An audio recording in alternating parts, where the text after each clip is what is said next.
Hello, welcome to Old Nerd Reads as Marvel Comics in Order. This is episode 72. This time I read The Amazing Spider-Man 163, the December 1976 issue. This is a pretty nice copy right here. Got a few ticks along the spine, a little bit of a wrinkle, a fold on the corner. Back cover is a little yellowed, got a little staining here. Not terrible though for being, 49 years old. Pages are a little off-white. We got our usual creative team. Len Wein, writer-editor. Ross Andrew, illustrator. Mike Esposito, inker. Glynis Wine on colors. Joe Rosen on letters. I've said it before in this video series, and I'll say it again. I really like Ross Andrews' rendition of Spider-Man. I don't know why. It's just appealing to me. And I think he draws quite well. Earlier in this same year or the year prior to this, he'd drawn the Superman Spider-Man crossover, and that work alone is pretty fantastic. I know he had help on it from several other artists, but that is a spectacular bit of artwork. I don't think he puts in quite the amount of effort on the monthly book that he did in that, but I mean, that was a pretty big deal, so he did put probably quite a bit more time into drawing that big crossover. This issue kind of starts off cold, doesn't really pick up where the last issue left off. However, the storyline that was begun a few issues back is still going. Spider-Man, he's just heading into the city, I guess, and he decided he was going to hitch a ride on the top of a bus instead of swinging in, which looks like it would be pretty hard. As you can see in the background, there's no buildings or anything really for him to swing from. So I guess it makes sense that he'd be hitching a ride. But of course, Spider-Man doesn't ever catch a break. As he's hitching a ride, he spots this suspicious helicopter. And of course, it's up to no good. He grabs this moving truck, picks it up. Spidey shoots a web line, gets up there to see what's going on. It's these same guys that he's been mixing it up with over the last several issues. And we're going to finally find out who their employer is here this issue. But he has a mid-air battle with them. But they keep him distracted long enough to be able to open up the truck and steal whatever it is out of it that they're looking for. Once they have what they want, they drop it, and Spidey with it. And whoever their boss is pretty mad at these guys. He says, "Incompetent fool, if Spider-Man dies, so do you." So if Spider-Man falls to his death, whoever's behind all this is not going to like it. Wants Spider-Man alive for somehow. And here's yet another Len Wein Spider-Man webbing concoction. He webs himself up in a giant ball to survive the fall, and it works. He hits the ground and bounces. Hurts, but he lives. And here again, I think we can kind of tell who our bad guy is if you look at this shadowy picture. But he survives his fall, decides he's got to go see Mary Jane. Maybe that's where he was heading in the beginning of the issue, was to Mary Jane's. He gets some flowers, goes to her door. She doesn't answer. He's depressed, of course. And he gets home to his place and finds that all of his friends are there waiting for him, including Mary Jane. Surprise party. His neighbor, Glory Grant, the model, has gotten all of his friends together and said that Peter's apartment is completely bare because he's poor. He has no furniture, no furnishings. So all of his friends bring something to help furnish Peter's apartment, and it ends up looking like this hodgepodge right here. And he gets this cigar Indian. I forget what you call them, old wooden Indians.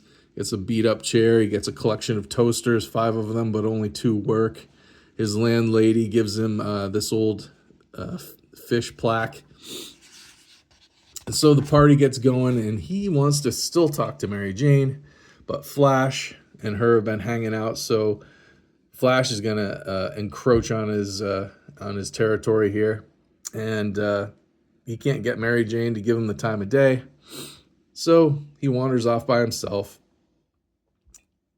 Joe Robertson tries to give him a little fatherly advice, but he disappears on him, goes up to the roof, still kind of brooding and sulking over Mary Jane, finds out that Harry Osborn and Liz Allen are becoming quite the item. And he's happy for them, so he leaves so they can have their alone time. And then later on, he goes back out swinging. Now, here's where this month is the first month that Peter Parker, the Spectacular Spider-Man comic comes out. So here we have a cutaway, an asterisk, where he talks about having a crazy day and meeting up with the tarantula. And it says here, this is the first time that we have a crossover between the titles, because of course, but we're getting that continuity, that company-wide universe, Marvel Universe, MCU continuity going here by having all the books feel like they're in a shared universe. But Spidey tracks down whatever that truck had stolen by going to the power company and asking about where the highest power consumption had occurred that day. And it was in this old abandoned movie studio.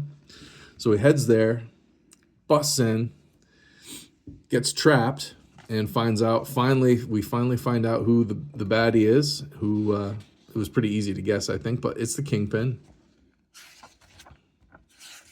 2 pages of ads.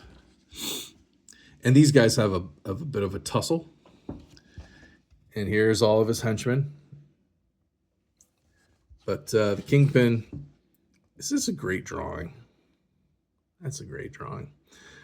But the Kingpin's able to bash his desk over Spidey's head because Spidey was distracted by all the goons with guns.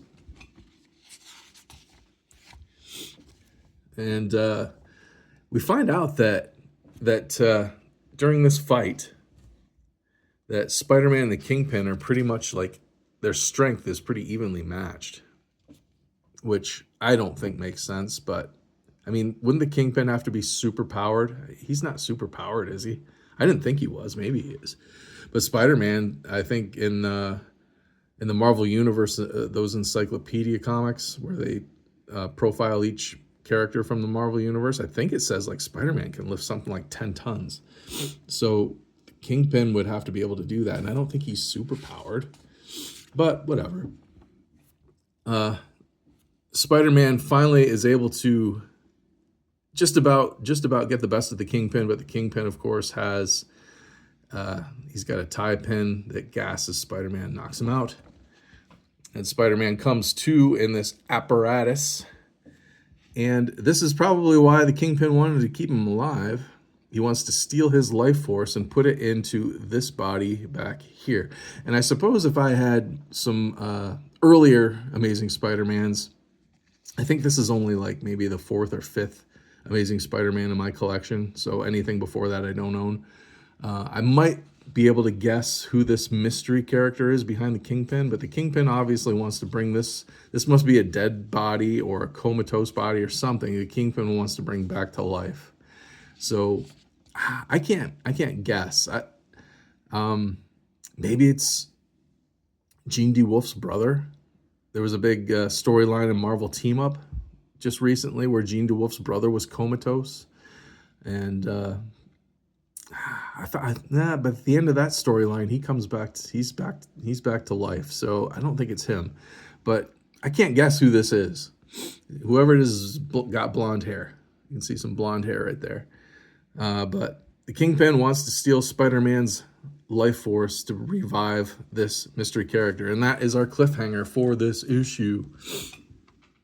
And I'm enjoying this. This is a great cover. This is actually the X-Men artist. This is no wait, DC. Is it? DC. It's John Romita Jr. and DC. Who's DC? I can't remember. Is it the X-Men artist? Dave Cockrum. Yeah, it's Dave Cockrum.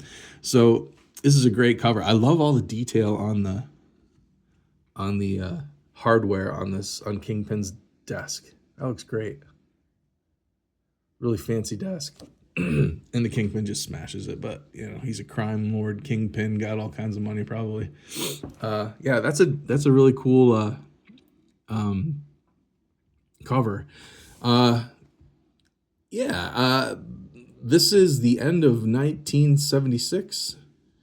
Moving into 1977 soon. Going to be a big year. Star Wars comes out, changes everything as far as the pop culture medium goes. So we're just at the end of an era here with all of the comics, not just Amazing Spider-Man. But Spider-Man, he's already started it because now Peter Parker, the Spectacular Spider-Man, is out, and I'll have a video on that real soon, so stay tuned for that. If this kind of video is interesting to you, please subscribe to my channel. I do this video series, Old Nerd Reads His Marvel Comics in Order. I'm reading my collection of Marvel Comics in publishing date order and doing a video on each issue. So if that sounds cool, please subscribe. If you've got anything to say about this issue or anything, please comment that down below. And if you would, please please subscribe, and share. And I really appreciate you watching. Stick around for the next one. It'll be out soon, and I'll see you next time.